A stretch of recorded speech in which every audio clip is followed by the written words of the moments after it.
तो चलिए class 10th आज स्टार्ट करते हैं image formation by convex mirror. Concave mirror हम ऑलरेडी कंप्लीट कर चुके हैं अपना, और अब हम कॉन्वेक्स मिरर स्टार्ट कर रहे हैं। ये बात याद रखिए, आपका कॉन्वेक्स मिरर हो या कॉनकेव मिरर हो, रूल्स रेज वाले ये सेम है दोनों के लिए ही, बस डिपेंड होता है इनका लेंस किस तरह से हमारा होता है, उसकी वजह से थोड़ा सा सेटअप अलग होता है, लेकिन जो रेस के रूल हैं वो दोनों ही सेम है। आइए समझते हैं। सबसे पहला रूल्स क्या कहता है, a ray A B of light parallel to the principal axis of a convex mirror appear to be coming from its principal focus. अब चूँकि कॉन्वेक्स मिरर हमारा इस तरह से बनता है, इसलिए इसका focus and centre of curvature इस साइड बनेंगे, है ना। सर्कुलर इस तरफ को हो रहा है, इसलिए सब चीज़ें इस तरफ को यहाँ पे बनेंगी। ये पूरी हमारी प्रिंसिपल एक्सिस है। तो अकॉर्डिंग टू रूल्स ये लाइन हमारी पैरेलल जो आ रही है ये प्रिंसिपल एक्सिस से, ये कैसी जाएगी, अपीयर कर रही है। कैसी कर रही है, अपीयर है फोकस पॉइंट से जाती हुई। तो ये यहाँ से टकरा के गई, लेकिन किस तरह से गई, यहाँ पे अपीयर कर रही है कि फोकस से गई है। यहाँ पे डॉट डॉट करके हम जब फोकस को जोड़ेंगे तो सेम बनेगा।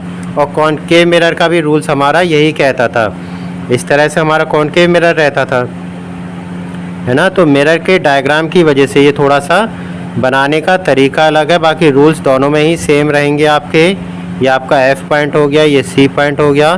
तो जो भी रे इस तरह से पैरेलल आएगी प्रिंसिपल एक्सिस से, वो आपकी कहाँ को जाएगी, फोकस से जाती हुई वापस चली जाएगी, बैक होगी इस तरह से। सेम रूल आपका यहाँ पे कह रहा है कि जो भी लाइन पैरेलल आएगी वो आपको फोकस से अपीयर होगी जाती हुई, तो ये इस डायरेक्शन में चली जाएगी। सेकंड रूल क्या कहता है, a ray of light going towards the focus of the convex mirror become parallel to the principal axis after reflection. यानी कि जो फोकस से जाती हुई लगेगी, जो इस तरह से जाएगी, वो हमारी प्रिंसिपल एक्सिस से पैरेलल में वापस हो जाएगी। जैसे कि हमने कॉनकेव मिरर में पढ़ा था कि अगर कोई लाइन इस तरह से आ रही है फोकस से होती हुई, है ना, फोकस से होती हुई इस तरह से अगर स्ट्राइक करेगी तो क्या होगा, यहाँ से पैरेलल इस तरह से रिटर्न हो जाएगी। इस तरह से ये यहाँ से आएगी और यहाँ से टकरा के इस तरह से रिटर्न हो जाएगी। सेम इसी तरह से यहाँ पे ये आ रही है तो अपीयर कर रही है कि फोकस तक जा रही, लेकिन ये यहाँ से टकरा कर इस तरह से वापस हो जाएगी।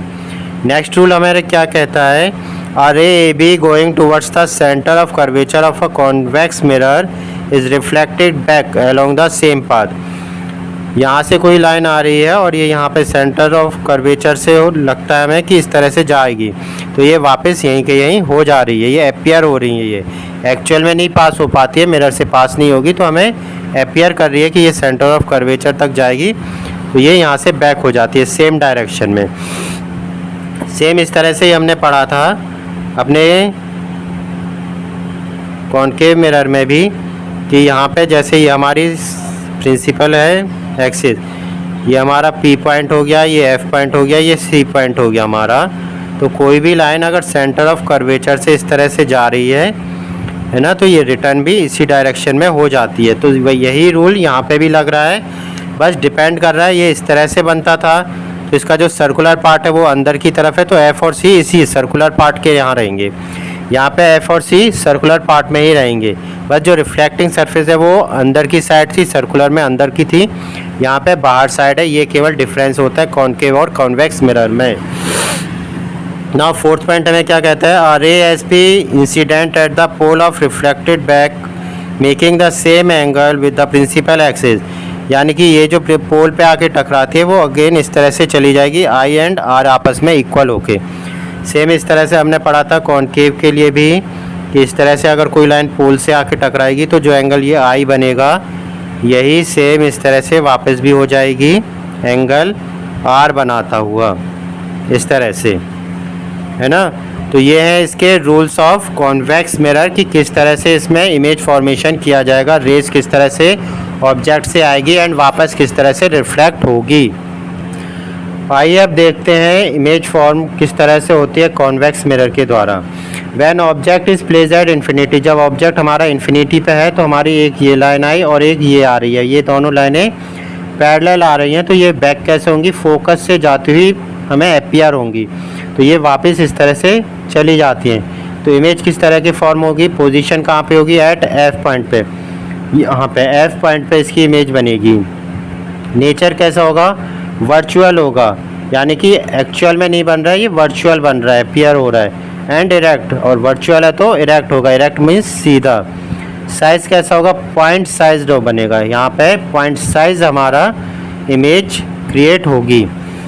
Second, when object is place between pole and infinity, pole और इन्फिनिटी के जब बीच में अगर कहीं पे भी ऑब्जेक्ट होगा तो किस तरह से इमेज बनती है।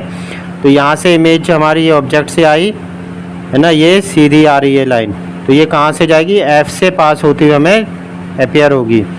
दूसरी लाइन ये सेंटर ऑफ कर्वेचर से की तरफ को जा रही थी, तो वहीं से वापस भी होती हुई दिखाई देगी। तो जब हम इसको प्रोड्यूस करते हैं तो इस जगह पे हमारी इमेज क्रिएट हो रही है। तो पोजीशन कौन सी हो रही है, between P and F. Nature कैसा हो रहा है, अगेन वर्चुअल एंड इरेक्ट हो रहा है। एंड साइज़ कैसा है, डिमिनिश्ड। जब इन्फिनिटी पे थी तो पॉइंट साइज होता है, और जब इन्फिनिटी और पोल के बीच में होगी तो डिमिनिश होगी। डिमिनिश मतलब कि जो एक्चुअल साइज़ हमारा ऑब्जेक्ट का है उससे छोटी बनेगी। तो कॉन्वेक्स मिरर में केवल ये दो ही हमारे रे डायग्राम है इमेज फॉर्मेशन के लिए। Now a full length image of a tall building tree can be seen in a small convex mirror. तो बड़े से टॉल जो बिल्डिंग होती है, बड़ी बिल्डिंग है या फिर पेड़ है, उसकी जो इमेज होती है वो हमें छोटी दिखाई देती है कॉन्वेक्स मिरर में। यूज़ ऑफ कॉन्वेक्स मिरर कहाँ कहाँ होता है, convex mirror are used as a rear view mirror in vehicles because they always gives an erect image of the object. They have a wider field of view as they are curved outward. तो ये कहाँ पे होता है, हमारी गाड़ियों में use होता है। तो हमें जो इमेज होती है वो इरेक्ट होती दिखाई देती है, इरेक्ट मीन्स सीधी दिखाई देती है। एंड ये वाइडर फील्ड यानी कि बहुत बड़े एरिया को कवर करता है। Used in shop as a security mirror, shops वगैरह में भी सिक्योरिटी मिरर के तौर पे ये यूज़ होता है। It used as a blind turn and on point of merging traffic to facility vision of both side traffic. Blind turn क्या होता है, जहाँ पे दो रोड्स आपस में इस तरह से, जहाँ पे इस तरह से टर्न होता है तो इस जगह पे लगा दिया जाता है ताकि यहाँ से कोई आ रहा है तो उसे भी इस मिरर में दिखाई दे, और यहाँ से अगर कोई आ रहा है तो उसे भी इस मिरर में इस तरफ का, यहाँ से जो आ रहा है इसको इस मिरर में यहाँ का दिखाई देगा इस तरफ का, और जो यहाँ से आ रहा है उसको इस तरफ का दिखाई देगा। तो पता चल जाएगा कि कोई अगर आ रहा है तो वो गाड़ी स्लो कर लेगा। तो ये होता है हमारा ब्लाइंड टर्न, जहाँ पे हमें घूमने पे पता ही नहीं चलता है कि अगर कोई सामने से गाड़ी आ रही है।